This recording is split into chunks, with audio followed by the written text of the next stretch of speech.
on the floor up in here. Pick the shoe up. Pick it up. I encourage you to go check this video out and leave your comments, man, on his video and tell me what you think. Tell him what you think. Tell the world what you think. A lot of young people will look at that as abuse because that's how they've been indoctrinated.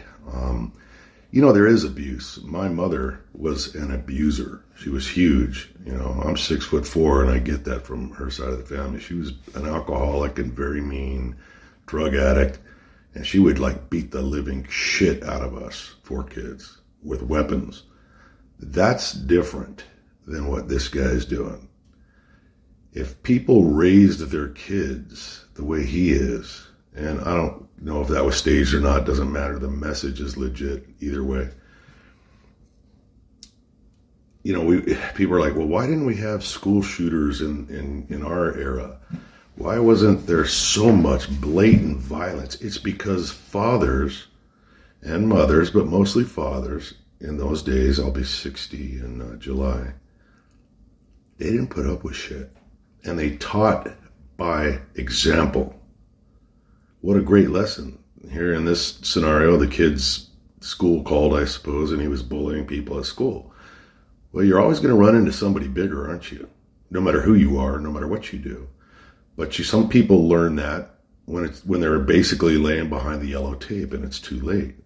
So this type of parenting, in my opinion, raises a solid person who will avoid losing their life over something stupid.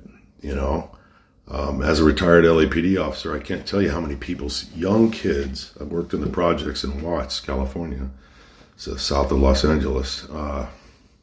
Can't tell you how many young people I've had to dig through the pockets of their unalive bodies looking for ID or whatever.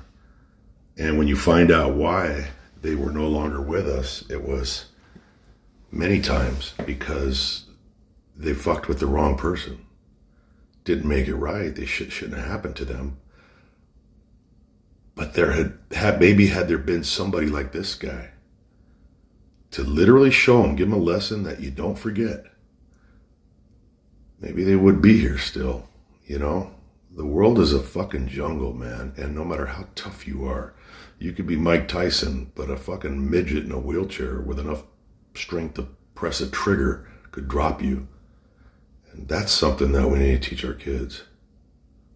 What do you guys think?